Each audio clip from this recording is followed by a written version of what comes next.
के आनंद शर्मा जी ने जो you said no, if that is all, go through record and explain. That is what you should tell me instead of fighting. No, if there is any disparage, no listen. No, if there is any disparage, no, please, no, let me. No, अरे सुनिए मंत्री बाल सुनिए. If there is any disparaging remarks against any prime minister, that is expunged. Then no problem. You should have, one of you could have stand up and told me that. Sit down. You sit down. You don't want me. What are you? Who are you to do like this? Sir. Now, see, you are creating problem. If there is a disparaging remarks against any prime minister, whether it is any prime minister, one of you should stand up and tell me, I myself will expunge it. Instead of all of you shouting, what will happen by shouting? This is very bad on your part to do like this. It is your motion. If you don't want discussion, all right, we can go. Now, Prabhat, your party's time is over. Take 5 minutes and close. Sir, नहीं. Please, sir, ये अन्याय मत करिए आप मेरे साथ. खड़े होइए. Then what is this? Sorry, sir. What is that show?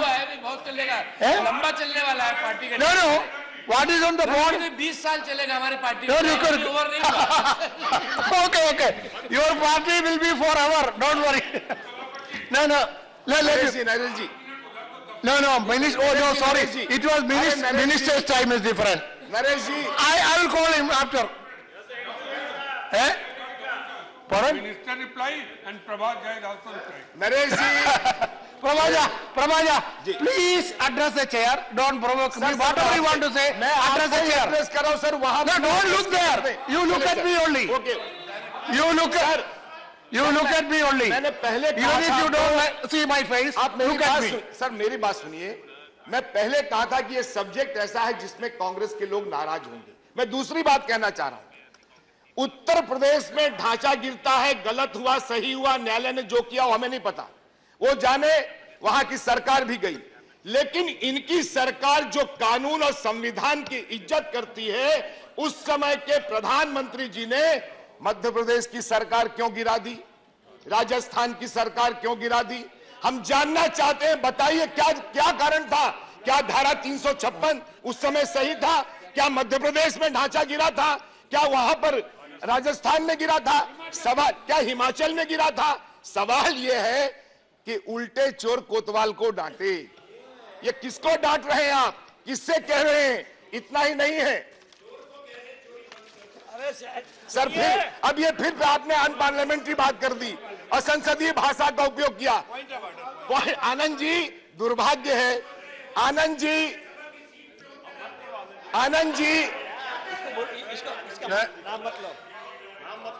Anand Sharma ji, let me speak. You can reply. See, Kapil Sibal will reply when it comes. Leave it to Kapil Sibal. आप राष्ट्रपति और न्यायालय की कितनी बातें मानते हैं? मैं उसका उदाहरण देता हूं आपको. बॉम्बई डिसीजन हुआ. उस डिसीजन के बाद 2005 में मैंने गोवा में क्या किया आपकी सरकार ने, उस समय हमारी सरकार थी, क्या किया. लेकिन हुआ क्या वहां पर? बॉम्बे डिसीजन के बाद भी कांग्रेस के सर्वोच्च न्यायालय के फैसले की परवाह न करते हुए 2005 में गोवा में राष्ट्रपति शासन मैंने नहीं लगाया, नरेंद्र मोदी जी ने लगाया, तत्कालीन सरकार ने लगाया. और कांग्रेस ने नया प्रयोग किया.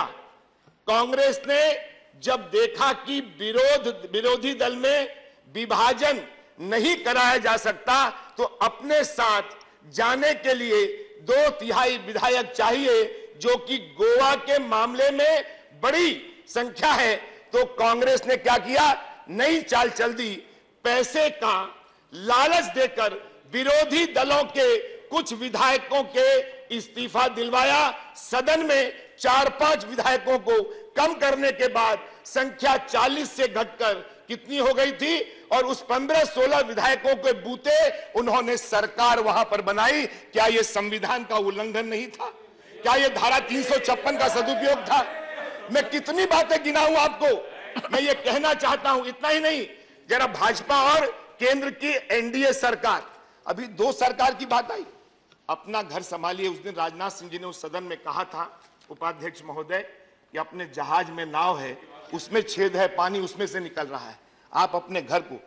कितनी बड़ी बात है कि एक दल का पूर्व मुख्यमंत्री ये कहता हो कि 2 साल हो गए मैं अपने नेता से नहीं मिल पाता। आनंद जी क्यों बार बार, आप आराम से बोलिएगा ना, मैंने कभी डिस्टर्ब नहीं किया। आप इतने सीनियर होके भी क्या करते हो यार, सुनने का मादा रखिए आप।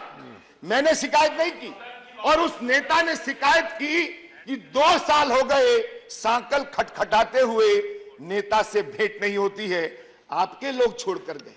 अरुणाचल में भाजपा के लोग नहीं थे जो टूट कर आए, वे आपके लोग थे जो 21 लोग टूट कर आए। 9 लोग कांग्रेस के थे जो तोड़ कर आए।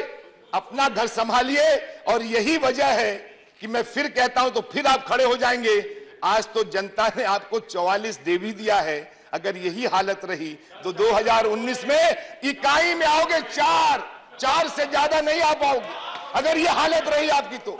और इसलिए धारा 356 पर बोलने से पहले मैं कितना गिनाऊं आपको।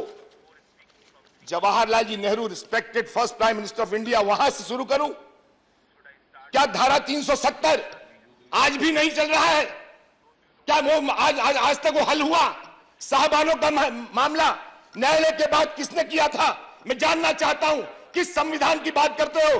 अगर भारत में संविधान के पन्ने को चीर-चीर कर फाड़ने की कोशिश की तो वो सिर्फ कांग्रेस शासित उस समय की सरकार ने की। मैं नहीं बोलना चाहता, इतिहास गवाह है, क्योंकि आपने रूल किया है।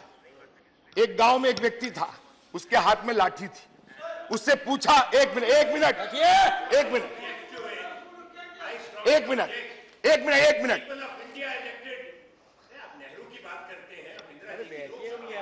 क्या आनंद जी आप क्या बोल रहे हैं? मैं अभी कांग्रेस के टी प्रकाश की सरकार किसने गिराई थी? समाजवादी पार्टी की सरकार। उपाध्यक्ष जी मैं संरक्षण चाहता हूं आपका। उपाध्यक्ष जी मैं संरक्षण चाहता हूं आपका। उपाध्यक्ष जी मैं आपका संरक्षण चाहता हूं।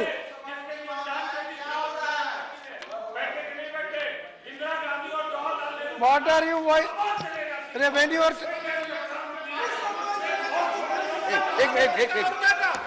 एक प्रमोद जी, उपाध्यक्ष महोदय मुझे आपका संरक्षण, मैं सबका सम्मान करता हूं, मैं सदैव सम्मान करता हूं। आपने इंदिरा जी और जवाहरलाल नेहरू आपके ही नहीं हमारे भी प्रधानमंत्री थे। जितना गौरव से आप कहते हो उतना गौरव से, लेकिन मैं आपातकाल का समर्थन नहीं करूंगा। मैं आदर से ही नाम ले रहा हूं। अरे मैं तो प्रमोद जी को भी प्रमोद जी कहता हूं भैया, और आपको भी प्रमोद जी कहता हूं। क्यों चिढ़ रहे? नंबर स्कोर मत करिए, इससे नंबर नहीं बढ़ेगा। बोलना पड़ेगा, कुछ किया है तो बोलना पड़ेगा।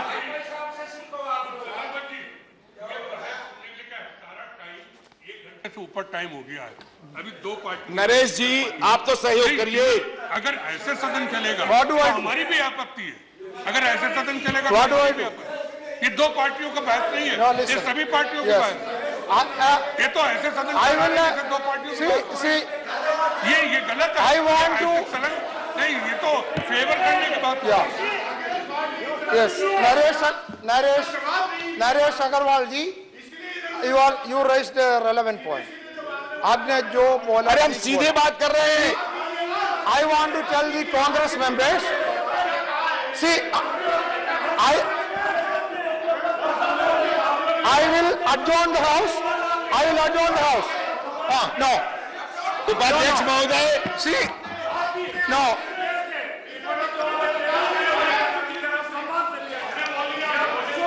Now listen, please. सम्मान से तो बोला है। Tiwari ji, see, first, no, sit down. See, no, Tiwari ji, I am sorry. No, Anand Sharma ji, I am sorry. I will adjourn the house for the day. No, let me say. Yeah. If I am not allowed, what do I do? See, because, that's what I am saying. Listen to me. You complete, allow me. Because this notice was from whom? Who are you? Now listen. This notice was from Anand Sharma, Digvijay Singh, Sri Bhubaneswar Kalita, all from one party, and they are blocking the discussion. This, you listen to me. They are Why, always disturbing, sir. why do you think that for every point he says, then and there should be a reply? When did you start it? You have got 4 more speakers. They can reply. If there is anything unparliamentary, one of you can stand up and say, it is unparliamentary, I will sue it. This is, I am telling you, this is most disorderly. This behavior I cannot accept. Please don't do that. No, all of you are standing.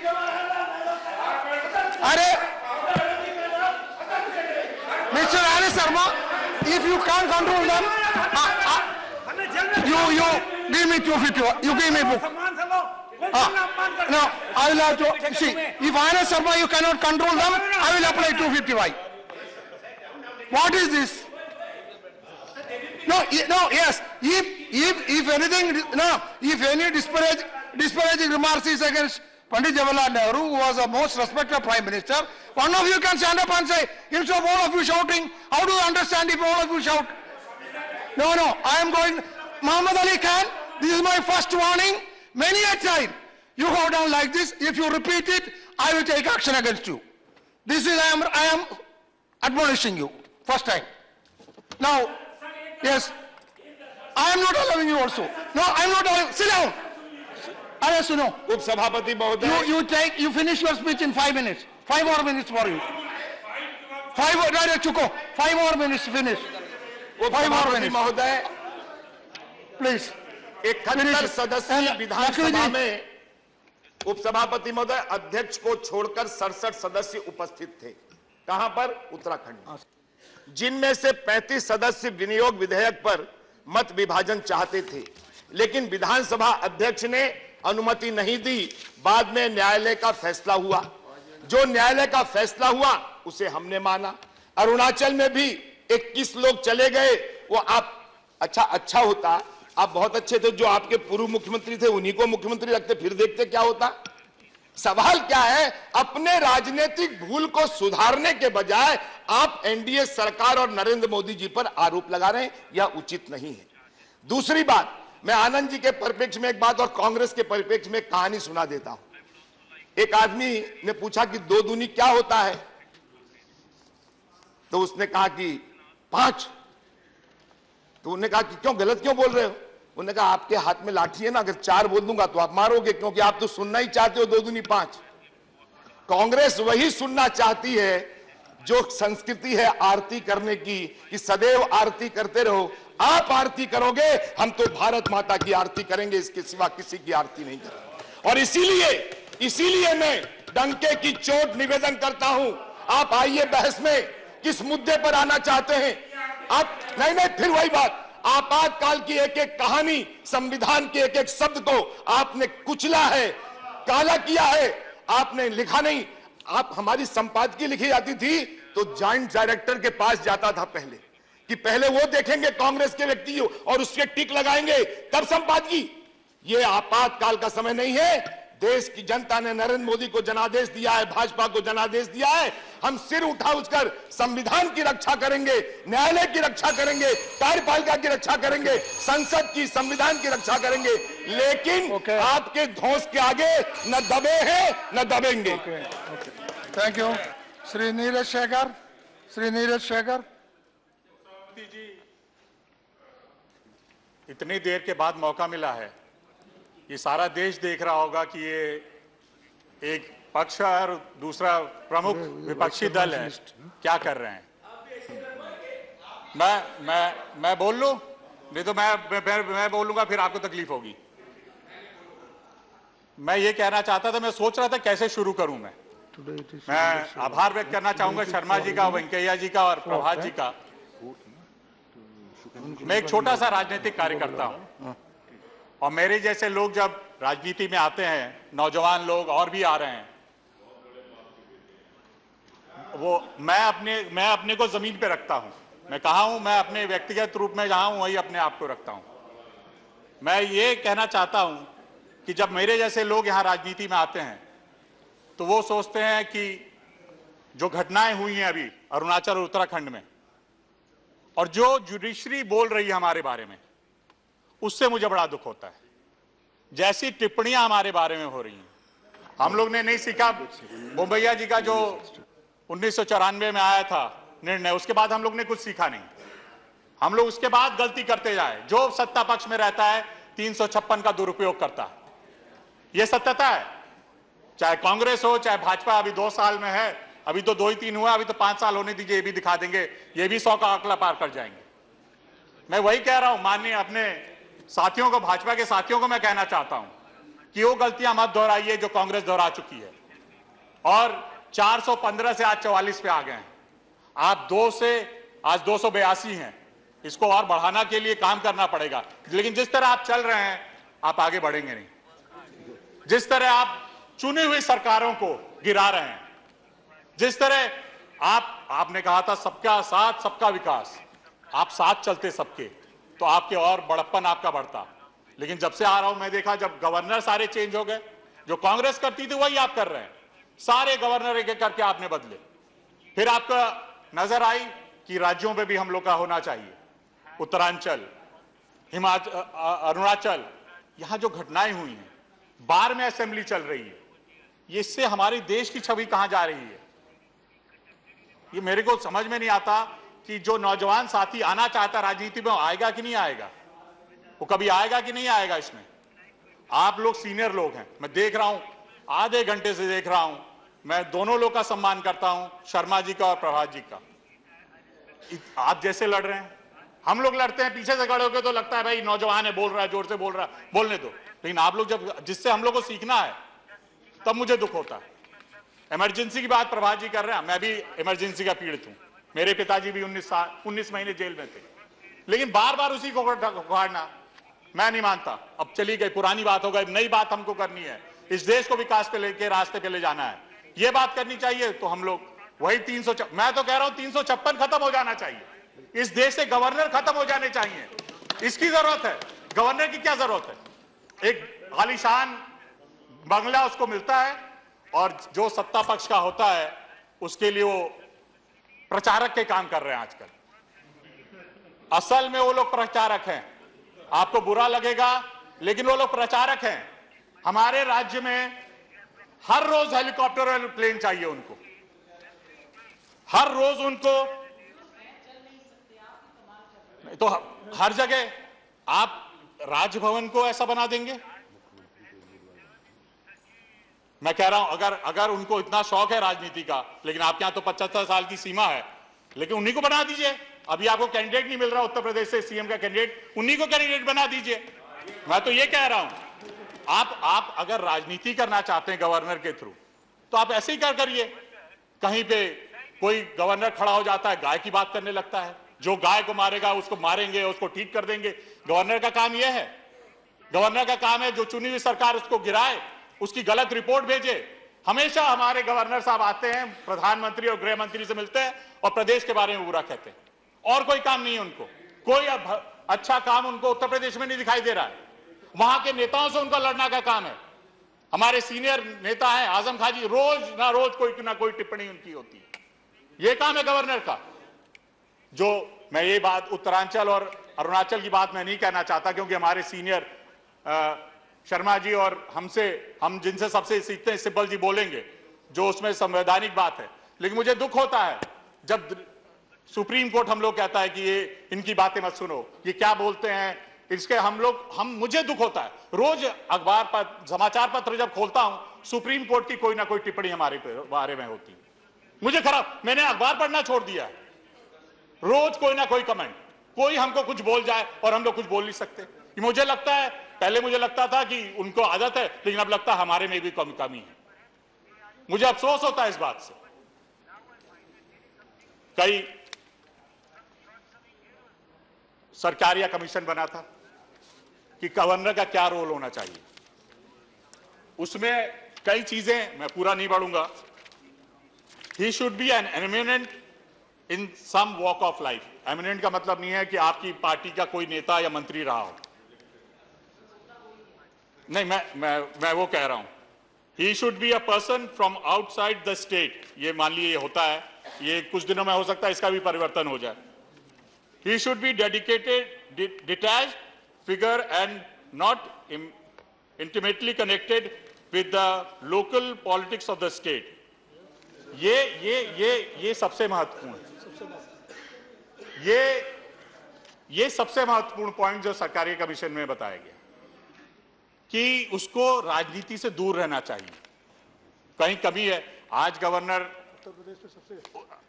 Uttar Pradesh की बात तो मैं कर ही रहा हूं, लेकिन पूरे देश जहां भी चले जाइए, जहां इन्होंने गवर्नर बदले हैं, वहां पर यही हो रहा। और उत्तर प्रदेश के तो राजनीतिक है, मैं मानता हूं, वो रहे हैं कई बार सांसद, रहे हैं मंत्री, करें, लेकिन इस हद तक तो ना जाएं कि आप जाके प्रचार करें भाजपा का। आप गवर्नर हैं, पॉलिटिक्स से आपको दूर रहना चाहिए।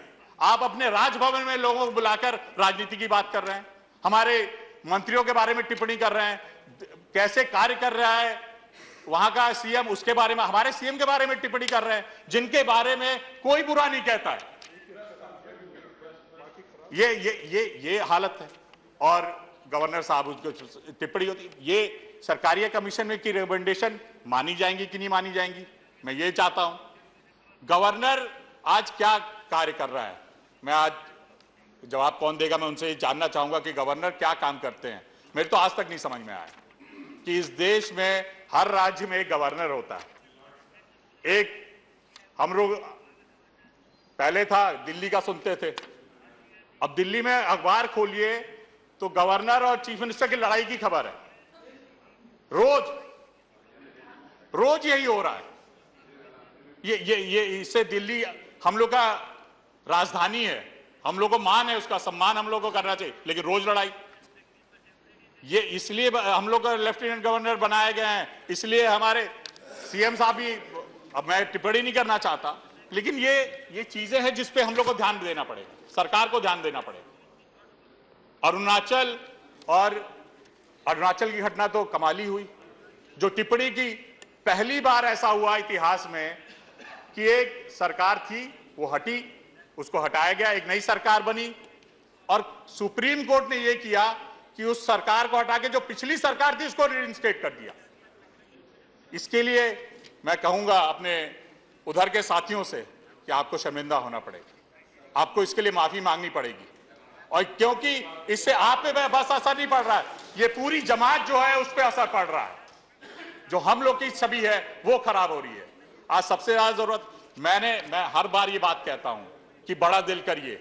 हर बार जब भी मैं सदन में मेरे को खड़ा होने का और बोलने का मौका मिलता है, मैं आप लोग से ही आग्रह करता हूं, आप इस स्लोगन से आया था कि सबका साथ सबका विकास, इस देश का विकास करेंगे, और 2 साल में उसको आपने धो के रख दिया। मैं चाहता हूं कि आप सबका सहयोग करिए, सबके साथ रहिए।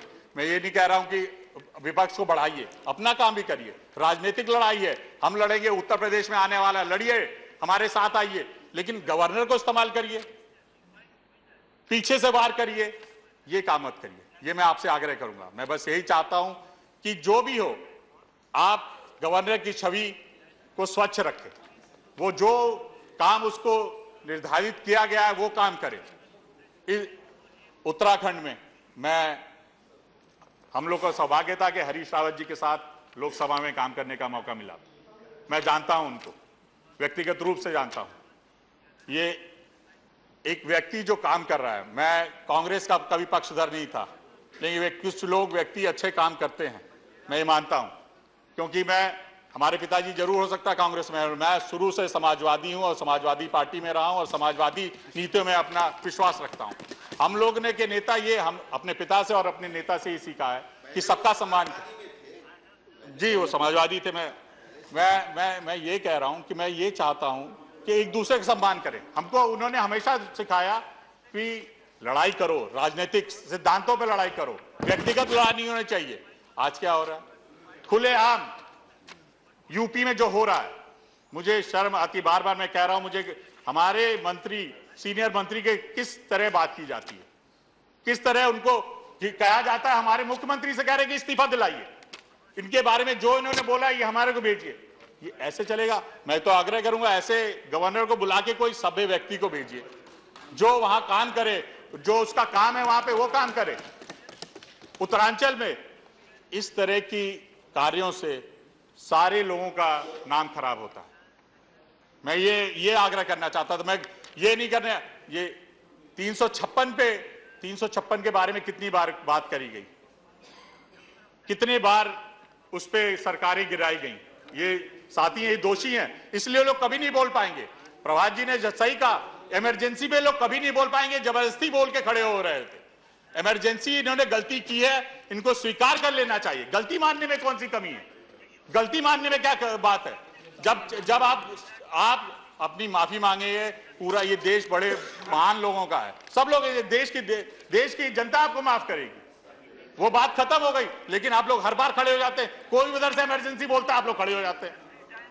अगर हम लोग आपके साथ हैं, अगर कोई नेहरू जी का, इंदिरा जी का, राजीव जी का, गांधी जी का सम्मान नहीं करता, हम लोग आपके साथ हैं। ये हमारे वाजपेयी जी का, वाजपेयी जी तो व्यक्तिगत रूप से मैं जब राजनीति में आया मिला, मैं जानता हूं वो ऐसा महान व्यक्ति कोई नहीं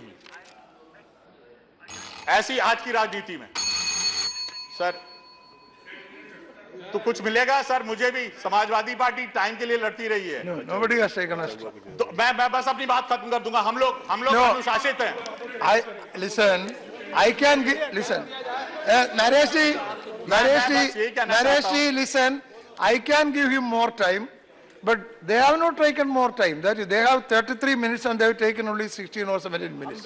So, see, you are counting minister's time with them. It is not possible.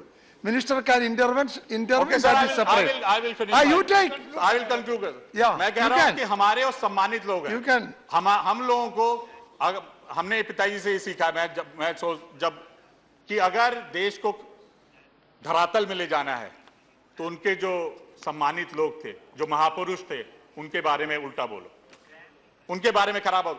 आज हम सबको मानना चाहिए। हम लोगों को, आपके जो नेता हैं, दीनदयाल उपाध्याय जी हैं, सबके बारे में हम लोग अच्छी बात करनी चाहिए। आज विश्व में हम लोग को एक साथ दिखना चाहिए, लेकिन वो नहीं होता। आज जो लड़ाई हो रही है, मैं चाहता हूं, मैं आग्रह करूंगा, गृह मंत्री जी गवर्नर बदलते हैं, अंत में बस यही आग्रह उनसे करूंगा कि हाथ जोड़ के विनती है आपसे कि उत्तर प्रदेश के गवर्नर को आप बुला लें, नहीं तो ऐसी घटनाएं ना हो जाएं जो होनी नहीं चाहिए। मैं उत्तरांचल और अरुणाचल उत्तर प्रदेश में नहीं हो सकता, मैं माफी चाहूंगा। उत्तर प्रदेश में अभी ऐसा कोई गवर्नर नहीं आया कि वैसी घटना कर सके। हम लोग समाजवादी लोग वहां खड़े हैं और ऐसी घटना वहां नहीं हो सकती, मुझे पता है। और हम लोग तो किसी लड़ाई के लड़ रहे हैं, लेकिन एक संवैधानिक पद पे हैं वो। हम लोग उनकी गरिमा चाहते हैं कि बनी रहे, ऐसा कार्य ना करें कि उस गरिमा को खत्म किया जाए। मैं अंत में मैं फिर से अनुरोध करूंगा कि इस बहस को अंत में जो भी रिप्लाई करे, शायद गृह मंत्री जी करेंगे, रिप्लाई में बस माफी मांग ले, उससे बात खत्म हो जाएगी। दोनों जगह गलती की इन सरकार ने। धन्यवाद। Thank you. Shrimati Vijila Satyanath. Thank you, Deputy Chairman, sir. After hearing the views from both the sides, their own views from both the sides, it is my duty to put forth the views of our party, especially the views of our Honorable Chief Minister of Tamil Nadu, Dr. Purachi Talivi Amma. The unilateral summoning of the Arunachal Pradesh Legislative Assembly by the Governor of Arunachal Pradesh without consulting the Chief Minister and the Council of Ministers of Arunachal Pradesh is a grave insult on democracy and on the federal structure of the country. Under Article 159 of the Constitution, the Governor takes office swearing an oath to preserve, protect and defend the Constitution. The Governor, more than any other functionary in the state, is duty-bound to preserve the Constitution. Under Article 163 of the Constitution, the Governor is required to act on the aid and advice of the Council of Ministers headed by the Chief Minister in the exercise of his functions. Under Article 174 of the Constitution, the Governor is empowered to summon the state legislature. However, This power is to be exercised in accordance with Article 163 of the Constitution, which implies that the legislature can be summoned only on the advice of the Council of Ministers. The governor appears to have misused and abused the provisions of Article 175 of 2 of the Constitution of India, which relates to sending of messages to the legislature. This provision is intended for sending special messages on the aid and advice of the Council of Ministers. It is not intended to summon the House unilaterally. You decide. Nor is it intended to set or tamper with the agenda for discussion in the House. These acts of the governor clearly amount to gross abuse of provisions of the Constitution and serious infringement of the legitimate authority of a duly elected government. In this case, the special provisions relating to Arunachal Pradesh under Article 371H also do not empower the governor to act in inexplicable and brazenly partisan manner in which he has acted. The special responsibilities of the governor under Article 371H are limited to matters relating to law and order. Furthermore, it is understood, I have heard detail of both what they have said.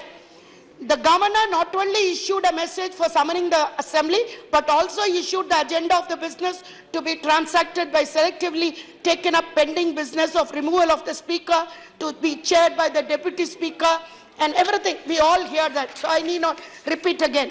The governor is reminding us of the dark days when the central government and its agents, including governors, acted to destabilize legitimately elected governments in various states.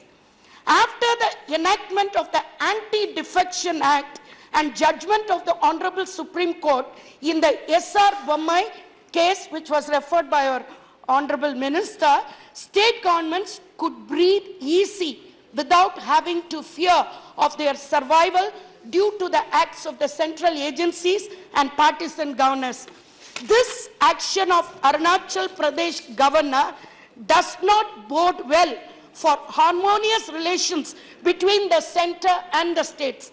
This is clearly not an example of cooperative federalism. Unless this tendency to interfere with legitimately elected governments in the state is not curbed immediately, there is a danger to democracy, there is a danger to state autonomy, and there is a danger to the federal structure of India. This issue is too important. As it is referred by my leader, Dr. Purachi Talavi Amma, this issue is very much confined. It is very important to be confined not only to Arunachal Pradesh, not only to Uttaranchal, but any action of this kind done in any part of India will have reverberations all over the country. So there will be more anguish which will rise among the duly elected government's representatives. What has to be done, what has been done in the eastern side or in the western corner of India can just as easily be repeated in the southern part or the northern part of the country. We strongly, our government and our Honorable Chief Minister strongly condemn the act of the governor and call upon the President of India to remove the governor from office and restore the legitimacy of the institution. Thank you so much. Thank you, Vidya Satyana. Thank you. Sri Shukant Shekhar Roy. Thank you, sir. Sir, with the imposition of President's rule in Uttarakhand, it became the 115th instance since 1950. And all the states excepting Chhattisgarh and Telangana had to face President's rule, at least for once. And according to the latest Home Ministry figures made available through RTI application, UP leads the chart. In UP, President's rule was imposed for 10 times, followed by Bihar with 9 times, Kerala, Manipur, Odisha and Punjab with 8 times. Out of 115 times, Congress and Congress-led coalition imposed President's rule for 84 times. 84 times. That is 73% of the total number of such instances, and the BJP or BJP-led government imposed President's rule for 7 times. And interestingly, the Janata Party government, the BJP's erstwhile outfit, the Bharatiya Janata, merged with the Janata Party. It was in power during 1970 to 17, only 2 years. In 2 years' time, they imposed President's rule for 16 times on some flimsy and unprecedented grounds. Sir, all of us know that the makers of our Constitution, they actually, to some extent, followed Article 4, Section 4 of the American Constitution, while incorporating Articles 355 and 356 in our Constitution. Now, sir, that was the background was that in 1861, when Abraham Lincoln was the President of the United States, he had to face some internal disturbances on the issue of slavery, and when the South wanted to see that under the Government of India Act, it was the Governor or the Governor General.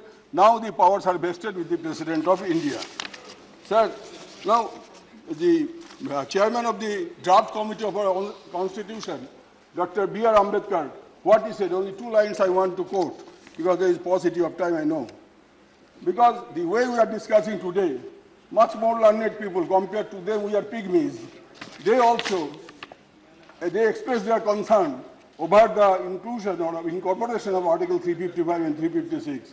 And sharing their concern, Dr. Ambedkar said, and I quote, "In fact, I share the sentiments that such articles will never be called into operation and they would remain a dead letter. If at all they are brought into operation, I hope the President, who is endowed with these powers, will take proper precautions before actually suspending the administration of the provinces," unquote. Sir, but हम लोग doctor B are Ambedkar का जो चेतावनी थे वो भूल गए. We have not learned from the lessons of Dr. B.R. Ambedkar. Sir, in spite of the 9-judge Constitution bench judgment of the Supreme Court in S.R. Bombay case, no government at the center, they had abided by the ruling of the Supreme Court, and this is how the present government has burned their fingers in the case of Arunachal and Uttarakhand. Sir, insofar as the role of the governors is concerned, because the discussion is 2-part. One is Article 356 and the other the role of the governors.